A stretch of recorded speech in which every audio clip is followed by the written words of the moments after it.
Radhe Radhe dear aspirants welcome back to our channel. तो पिला माने रेलवे तरफ आउ गोटे नुआ निजुक्ति आसी जोटे ग्रुप डी वैकेंसी आज यार अप्लाई आरंभ हो गलानी। तो ये हूँ सेंट्रल गवर्नमेंट जॉब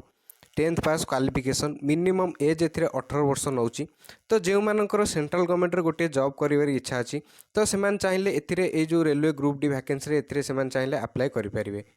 तो आज आम यही भिडियो यार संपूर्ण सिलेक्शन प्रोसेस यार एज क्वालिफिकेशन रिटिन फिजिकल इत्यादि विषय संपूर्ण डिटेल्स फुल डिटेल्स आम आलोचना करवा। एटा हूँ railway recruitment board RRB group D रो ऑफिशियल एडवर्टाइजमेंट। तो यहाँ टोटाली आमर 76 पेज अच्छी। तो मु केवल मेन मेन आमर इंपोर्टाट पॉइंट सब डिस्कसन करदेवी। अप्लाई एथिरे आमर 31 जनवरी 2026 ठार आरंभ हो गलानी माने आज ठार अप्लाई आरंभ हो गलानी एवं लास्ट डेट यार अच्छी 2 मार्च 2026 पर्यंत। तापर आमर एथिरे जो वैकेंसी अच्छी टोटाल वैकेंसी आम देखो 21,997। तो ये पर पुणी पछरे बढ़ी आसी जो रिवाइज वैकेंसी बढ़ी आई। एटा हूँ रिवाइज्ड नोटिस जो थी कि वैकेंसी बढ़ी 22,195 होती एवं एज ए आपन को 1 जनवरी 2026 को आपन को 18 ରୁ 33 वर्ष होता दरकार। पूर्व वर्ष जो से 18 ରୁ 36 वर्ष देता जो कोरोना पे से एक्स्ट्रा 3 वर्ष एज रिलैक्सेशन देता किंतु एथरक से 18 ରୁ 33 वर्ष एज रखी। एवं सालारी आपनकर जो इनिशियल पेटा आपनकर 18,000 बेसिकटा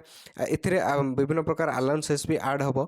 तापर एथिरे आपणकर देइछि एज लिमिट देइछि माने को कैटेगरी पई को केते कोन एज लिमिट आपणकर रहिबो। एठी देइछि देखंतु जो यूआर आ ईडब्ल्यूएस कैंडिडेट माने रहिले तो सेमानकर डेट ऑफ बर्थ 2 जनवरी 1993 पूर्व हेइ नथिबो। तो एठी जोडा देइ देखंतु नॉट बोर्न एर्लियर देन जोडा देइछि। तापर देइछि ओबीसी आ नॉन क्रिमिनल कैंडिडेट मानकर डेट ऑफ बर्थ 2/1/1990 पूर्व सेमानकर डेट ऑफ बर्थ हेइ नथिबो। तापर जो एससी एसटी कैंडिडेट मान रहिले सेमानकर डेट ऑफ बर्थ 2/1/1988 पूर्व हेइ नथिबो। एवं समस्त कैटेगरी मानक पई जो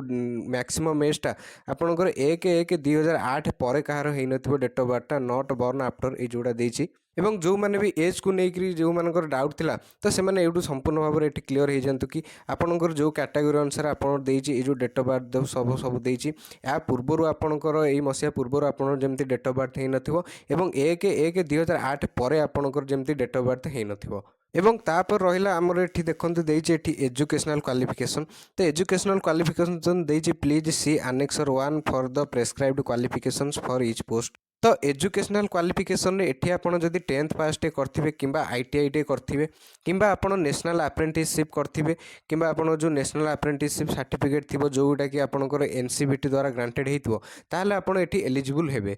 तापर आसला आपनकर एठी एग्जामिनेशन फी। तो एग्जामिनेशन फी एठी दे देखंतु for all candidates except categories mentioned below at serial number 2। तो एग्जामिनेशन फी हो जो सीरियल 2 रे रहिले जो आमर SC ST candidate x serviceman PWD female transgender minorities और इकोनॉमिकली बैकवर्ड क्लासेस। तो यही सब कैंडिडेट मान छाड़ी आउ जो कैंडिडेट मान रहिले तो सेमानन पे एग्जामिनेशन फी हो 500 टंका एवं जो कैंडिडेट माने रिटन एग्जाम अपियर करिए जो सीबीटी एग्जाम देबे तो सेमाने रिटन एग्जाम दे साला पर सेमानकर 400 टंका रिफंड आसीबो। एवं तांकु छाड़ी कि एई जो कैंडिडेट मान रहिले सीरियल 2 रे SC ST ex serviceman PWD female transgender एई जो कैंडिडेट तो एमानकर एग्जामिनेशन फी हो एमानन पे 250 टंका एवं सेमाने रिटन एग्जाम दे साला पर सेमाने सीबीटी अपियर कर साला पर सेमानकु 250 टंका टोटल रिफंड आसीबो। तो ये देखो only candidates who appear in CBT will get A refund of their examination फी आज मेंशन्ड एबव। तो जो कैंडिडेट माने रिटन एग्जाम रे अपियर करेंगे रिटन एग्जाम देबे तो सेमानकर एग्जामिनेशन फी केवल रिफंड आसियो। तो जो मैंने रिटन एग्जाम देबेनी कि रिटन एग्जाम रे अपियर करेंगे तो सेमानकर एग्जामिनेशन फी रिफंड आसबनी। तो समस्त आप रिटन एग्जाम देवाक जी समस्त अप्लाई कर सारा पर रिटन एग्जाम निश्चिंत अपियर करेंगे। तो आम एज क्वालिफिकेशन आमर जो रिटन एग्जामिनेशन फी तो ये सब जानले एबे जानतु आसतु जानिबा जे एथिरे आमर सिलेक्शन प्रोसेस कौन रही रिक्रुटमेंट प्रोसेस कौन रही। तो देखो ये आस रिक्रुटमेंट प्रोसेस। तो रिक्रुटमेंट प्रोसेस रे प्रथम आपनकर सीबीटी टे हम कंप्यूटर बेस्ड टेस्ट जोटा तापर आपनकर फिजिकल एफिशिएंट टेस्ट हम तापर आपनकर डॉक्यूमेंट वेरिफिकेशन तापर आपनकर मेडिकल एग्जाम हेगिरी तापर आपन माने एथिरे फाइनल मेरिट आसीबो तापर आपन माने एथिरे चाकरी पाइबे। प्रथमे आसतु जानिबा जे रिटिन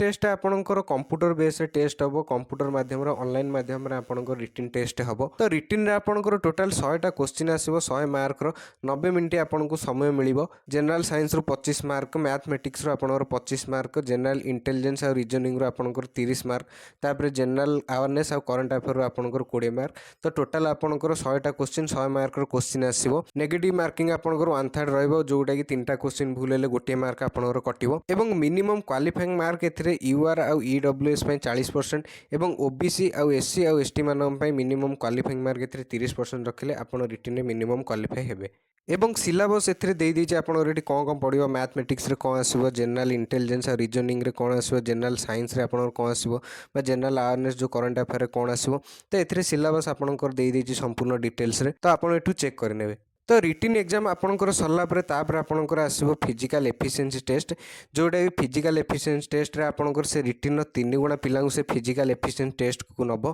जो माने रिटिन क्वालिफाई करिवे तार 3 गुणा पिलांग से नबो फिजिकल टेस्ट करिया पई तो फिजिकल आपण मानकर मेल मानम पई एठी देई देखंतु आपणकर गोटे 35 केजी रो आपणकर जोटा कि वेट लिफ्टिंग आपणकर जो 35 केजी रो गोटे बाली बस्ता आपनको 2 मिनिट भितर 100 मीटर आपनको नेकी जिबा पड़िबो एवं रनिंग टा आपणकर 1000 मीटर जोटा कि आपण 1 किलोमीटर आपको 4 मिनिट 15 सेकंड भितर क्लियर करबा पड़िबो मेल कैंडिडेट मानम पई तापर फीमेल कैंडिडेट मानम पई सेटा देछि से जो 20 आपको 20 केजी रो बाली बस्ता 20 केजी रो वेट आपन जो बाली बस्ता आपको से 2 मिनिट भितर आपको 100 मीटर पर्यंत जिबा पड़िबो एवं तापर आपन से रनिंग टा आपन 1000 मीटर जोटा 1 किलोमीटर आपको 5 मिनिट 40 सेकंड भितर आपन क्लियर करबा पड़िबो तो फिजिकल केवल बास ये दुईटा इवेंट गोटे रनिंग आ गोटे वेट लिफ्टिंग तापर फिजिकल सरला परे आपनकर डॉक्यूमेंट वेरिफिकेशन हबो एवं डॉक्यूमेंट पर आपनकर मेडिकल हेगिरी तापर आपण माने चाकरी पाइबे तो मेडिकल टेस्ट एथरे जोडा हबो से आपनकर इंडियन रेलवे मैनुअल जो इंडियन रेलवे मेडिकल मैनुअल रहिला तो से अनुसार आपनकर जो मेडिकल टेस्ट हबो एवं अप्लाई जो आपन करेंगे क्यों जोन में आपन अप्लाई करेंगे से जोन रो ऑफिशियल वेबसाइट आपन दे दीची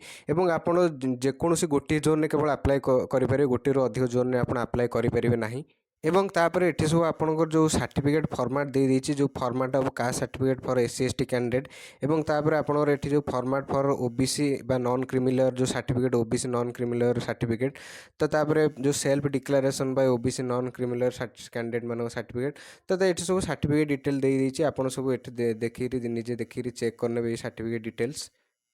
तो तापर एठी आपनकर केउ केउ जोन ने केउ पोस्ट रे केते कोन वैकेंसी अछि एठी आपनकर देई देछि डिटेल्स रे तो आपण चाहिले एई पीडीएफ टी को पढी करी संपूर्ण भाबरे देखि परिबे केउ केउ जोन ने केते वैकेंसी अछि एवं ये तो थिला संपूर्ण डिटेल्स टोटल 76 पेज रो पीडीएफ टी मु आपनको शॉर्ट रे बुझेई देली तो आ जदि भी किछि आपनकर डाउट थाए हम कमेंट बॉक्स रे कमेंट करिवे एवं हम वीडियो टी भल लागितला हम वीडियो टी को लाइक और शेयर करी चैनल टी को सब्सक्राइब कर देबे एवं एई